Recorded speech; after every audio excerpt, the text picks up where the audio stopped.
We have learned that people can come up with very different interpretations of Paul, depending on how they answer certain fundamental critical questions, such as, what are the sources that we are going to be studying? And with what perspective will we be reading Paul? Since Paul's letters themselves respond to real-life situations in his life and in his ministry, it's a very good idea to get some sense of his career and his activity as an apostle in order to understand his letters better. So what we will do today in this presentation is take the Acts of the Apostles and the 13 letters and, assessing them critically, try to sketch the broad framework of Paul's life and characterize his work as an apostle. And I will do this in 4 stages. We will consider first the cultural background and religious perceptions of Paul in his early life, which led him to be a persecutor of the Christian movement. Then we will look at that turning point in his life, which is often called Paul's conversion. Third, we will look at his life as a missionary and pastor, to which he subsequently devoted himself as an apostle of Jesus Christ.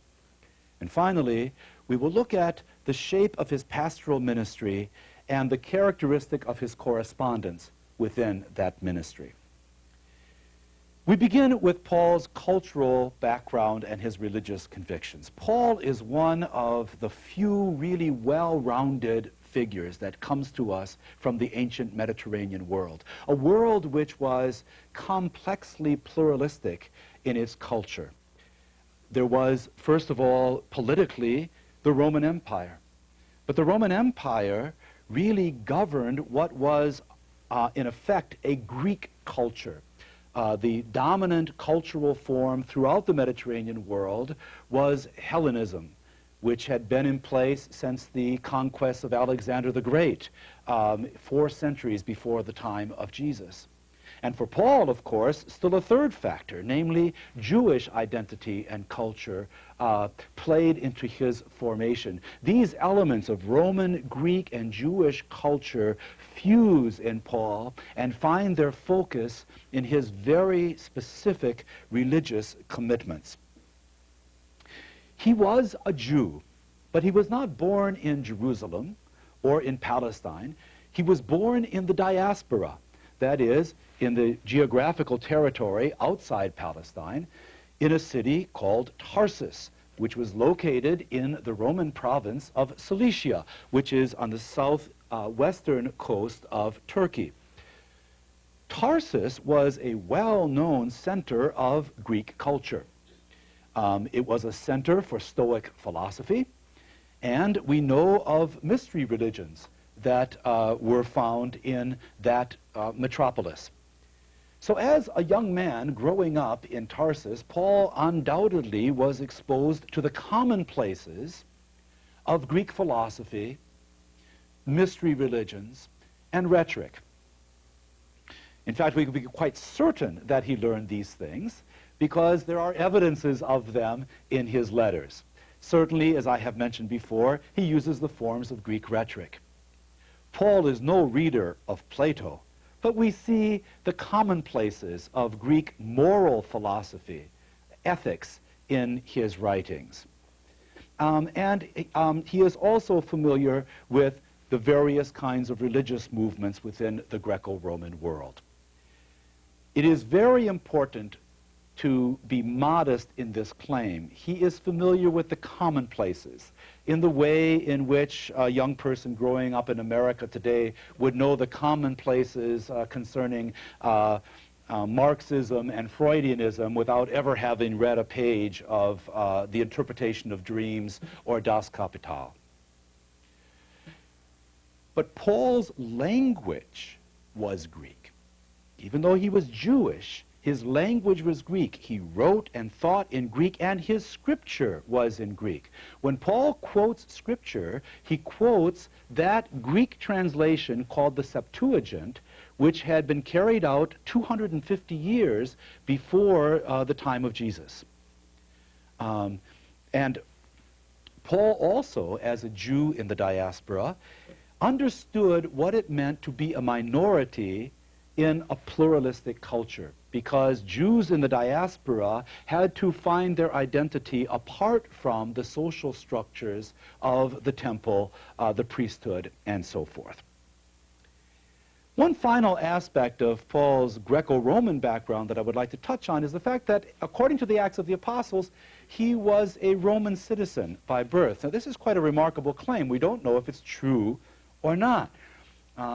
If Paul was a Roman citizenship by birth, this points to the fact that he came from a rather well-placed family. For a Jew to be a citizen of the city of Rome when living in the province of Cilicia in the first century meant that it enjoyed considerable prestige.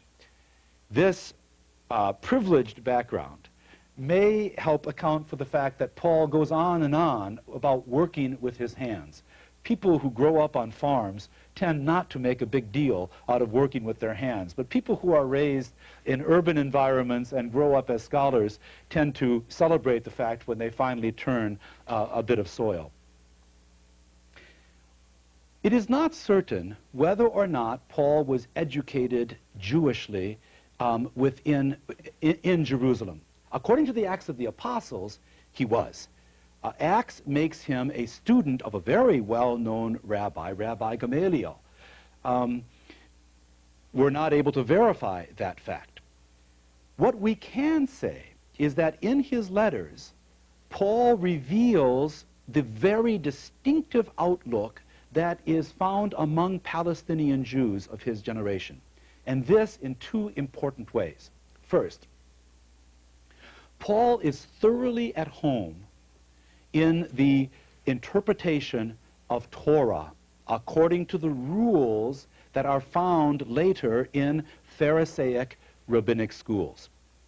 Now, I want to define the word Torah. The word Torah is a Hebrew word which refers to the law of Moses, the prophets, and the other writings, those texts which Christians call the Old Testament. But the word Torah also refers to the whole tradition of oral interpretation of the law, which was carried out in Pharisaic schools. Paul, in fact, is our earliest historical witness to these interpretive practices. What's remarkable is that he carries them out not on the Hebrew text, but on the Greek text of the Septuagint, a remarkable cultural fusion. A second way in which Paul shares the outlook of Palestinian Judaism is in his view of history. Since the writing of the book of Daniel in the 2nd century, many Jews in Palestine, under the oppression of cultural hegemony and then political occupation by Greeks and Romans, developed a view of history called apocalyptic. Apocalyptic views history not as moving simply in a developmental way or simply one event after another. It rather sees history as consisting in two great periods that are disjunctive. The first period, this world, is an age in which the saints are oppressed. The people of God are dominated by their oppressors. It is an age of evil. The age to come, or the world to come, is one in which God will triumph and bring his people to triumph over those oppressors. This age, the age to come. The point of intersection between these two ages is God's direct intervention in history to save the people, often through some mediation figure, such as the Son of Man or the Messiah of David. Paul's letters, and presumably his readers as well, show this view of history, apocalyptic. Now, as a Jew who is deeply concerned for Torah, Paul is convinced, as a Pharisee, he belongs to the strictest sect of Judaism, which is called the Pharisees. Paul is convinced that every commandment of Torah is obligatory on all Jews, and that this is not a burdensome obligation, but rather a joyful and freeing obligation to honor God by observing all of the commandments, including all of the 613 commandments that have been elaborated by Torah. Furthermore, he sees Torah as the adequate and absolute framework for understanding how humans are in right relationship with God. If Paul were asked as a Pharisee, what does it mean to be righteous, to be in right relationship with God? He would answer in terms of keeping the commandments, of keeping the mitzvot, of honoring God by observing the Sabbath, by keeping dietary regulations, by observing purification laws. Indeed, Paul says that he was more stricter in his observance than any other Jew of his generation. He says he was jealous for Torah. And it is this jealousy for Torah, Paul's fanatic devotion to Torah, which helps us account for his becoming a persecutor of the church. For Paul the Pharisee, for Paul the fervent defender of Torah, what the earliest followers of Jesus were claiming seemed like blasphemy. They were claiming that somebody who had been executed as a criminal by crucifixion was not only resurrected by God, but the source of life for others. He is the Holy One. He is the righteous one. For Paul the Pharisee, this is inconceivable, because Torah itself says in Deuteronomy chapter 21, verse 23, "Cursed be everyone who hangs upon a tree." Jesus was hanged upon a tree. He was crucified. He lived as a sinner, associated with sinners, and the manner of his death was proof positive that he was cursed by God. It's a radical choice. You cannot be the Holy One of God and the cursed one of God simultaneously. For Paul, Jesus is simply a dead guy who's cursed by God. Therefore, Christians who are claiming that Jesus is the resurrected one are blaspheming. They are thinking ill of God, that somehow the holy God could be involved with an unrighteous criminal. And so out of his desire to defend God, to defend this Torah, he seeks to suppress and to wipe out this movement. How do I know that that thought was in Paul's mind? Because in Galatians chapter 3, verse 13, Paul quotes Deuteronomy 21:23, "Cursed be everyone who hangs upon a tree." So we know that this was a text that was real and important for Paul in his earlier life. And this is the one fact about himself and his past that Paul repeatedly singles out for attention. He was a persecutor of the church. But then things change. And we come to that great turning point in Paul's life, which is so often called his conversion experience. It is perhaps more proper to call it his resurrection experience. Although Acts and Paul differ in their accounts of this event, indeed, the Acts of the Apostles itself differs in each of the 3 times it relates that event. The Acts of the Apostles talks about Paul's conversion in chapter 9, in direct narration, and then in chapter 22, Acts has Paul recounting the event in a speech, and then in Acts 26, it has Paul recounting the event a 3rd time, and these events are not consistent, or these accounts are not consistent, so that in one case, Paul's companions see the light but don't hear the voice, and in another one, they hear the voice but they don't see the light. Clearly, it wasn't a matter of great moment. Nevertheless, despite these differences, and Paul never describes the event in narrative terms, what they do agree on is that this experience was an encounter with the risen Lord. Paul says in 1 Corinthians chapter 9, verse 1, "Am I not free? Am I not an apostle? Have I not seen the Lord Jesus?" Now, as we have suggested, Paul did not know Jesus in his human life. So his claim to seeing Jesus is a claim to seeing him as resurrected Lord. And in 1 Corinthians chapter 15, Paul says, last of all, he appeared also to me.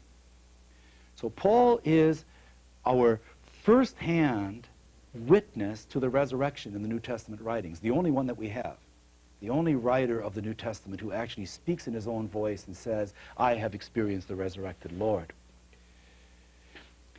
In what sense is it appropriate to call this a conversion experience? There's two ways in which it's inappropriate to call it a conversion experience, and one way in which it's appropriate to call it a conversion. This is certainly not a conversion in the sense that we use that term when we say, I've converted to Episcopalianism. Paul does not leave one religion and join another. There were no Christians. The first followers of Jesus conceived of themselves as Jews. Paul conceived of himself as a Jew. Paul never calls himself a Christian. He always thinks of himself as Jewish until the end of his life. So he's not changing religions. The second way in which it's inappropriate to think about this event as a conversion is to think of it as a moral conversion, in the sense that we think of somebody going from drunkenness to sobriety, or from violence to pacifism, as a moral conversion. Paul never suggests that he was unfaithful to God when he was a persecutor in the church, a persecutor of the church. In fact, if anything, he's fairly smug about his moral past. He says, according to the law, I was blameless. We do not see Paul with a tortured conscience before this event. So it's not a moral conversion. It is a conversion in the sense that it is a turning around. It is a dramatic and absolute turning in the road from Paul, in which he completely changes direction from being a persecutor to being a proselytizer for this movement. How did it happen? We live in a psychological age, and psychological explanations for Paul's turnabout are frequent. And for us, they seem rather plausible. People have suggested, sure, consciously, Paul regarded the Christians as blaspheming, and he found them repulsive. But deep down, he was attracted, because, as Romans 7 says, he had trouble keeping the law, and he was attracted to this way of following Jesus and not having to be burdened by the law and so forth. And so these poles of attraction and repulsion struggled within him until finally, in a single paroxysm, Paul's structure of consciousness falls apart and needs to be reconstituted. So in a classic hysteric reaction, he's blinded. He has to be led by the hand, nurtured. We can see this as a kind of a nervous breakdown due to psychological stress. This seems terribly plausible to us. The problem is that it relies upon evidence that's not there. As I've suggested, Paul nowhere suggests that he really struggled with the law. He said, I was fine before this happened. Paul did not experience what sociologists call cognitive dissonance before his experience. Cognitive dissonance, you remember, is that classic case when you have two experiences, or a conviction and experience that you can't put together. My parents love me, but my daddy is hitting me. Cognitive dissonance. One's experience conflicts with one's convictions. Paul is not divided in that sense before this experience. So it's probably best to take this conversion experience in religious terms, and to understand it as Paul did, as an encounter with a power that he didn't think existed. He encountered Jesus as risen Lord, and it is as such a religious experience that we can understand some of the emphases and some of the influence of this experience on Paul's letters. Notice that Paul's view of Jesus is never that of Jesus, the Galilean teacher. It is always the Jesus who died and was raised. Paul's perspective on Jesus is always through the resurrection and the light that throws on his death. It was Jesus' death as a crucified one that repelled Paul. It is Jesus' resurrection that calls Paul. So that is his point of focus on the figure of Jesus. It's no surprise that in his letters we find Paul thinking that the new age has already begun, that there is a new creation, indeed a new humanity, because Paul is a person who has moved from one eon into another. Because he has made that step from darkness to light, he considers himself to be living in a new creation, and he perceives reality within that framework. It's not a surprise that for Paul, Jesus is not a new Moses. Jesus is not a Jewish Messiah. He is rather a new Adam. He is the beginning of a new humanity. His significance is not just for Jews. His significance is for all humanity, because for Paul, the resurrection of the dead is an act as fundamental as the creation of the world. So Jesus is this new framework for humanity. In other words, Paul's cognitive dissonance began after this experience, not before it. Paul had no problem persecuting the church because it worked perfectly. But once he encounters Jesus as the risen Lord, now he cannot put together his experience and Torah. Something's got to give. And what makes Paul such a dramatic and remarkable figure is that he goes with his experience. So if you cannot go with Torah and have Jesus as resurrected Lord, so much the worse for Torah. He is going to go with his religious experience, and in the light of that, reinterpret Torah. Now, after this event, Paul spends the rest of his life traveling throughout the Mediterranean world, trying to convince others that what he had experienced is an experience available to them.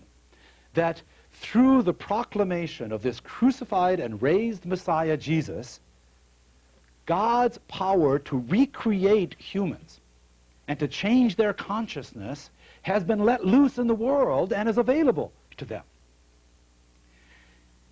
And so he founds communities dedicated to this proposition and this experience throughout Asia Minor and parts of Europe.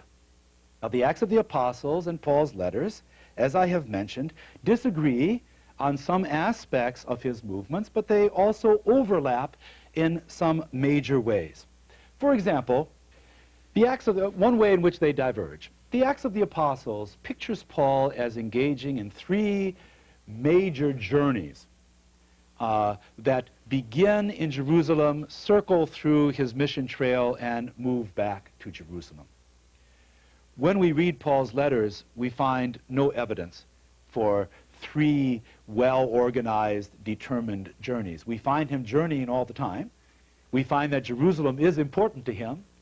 We find that he does move back to Jerusalem with the collection eventually, but his missionary activities don't seem to be driven by these sort of well-planned missionary assaults. What Acts and Paul's letters do agree on are several important points. That Paul primarily worked among Gentiles, and we've seen the paradox of this since he is a Pharisaic Jew. That although he included some Jews in his communities, primarily he focused upon Gentile believers. Secondly, that Paul traveled frequently. Thirdly, that he founded communities in urban centers.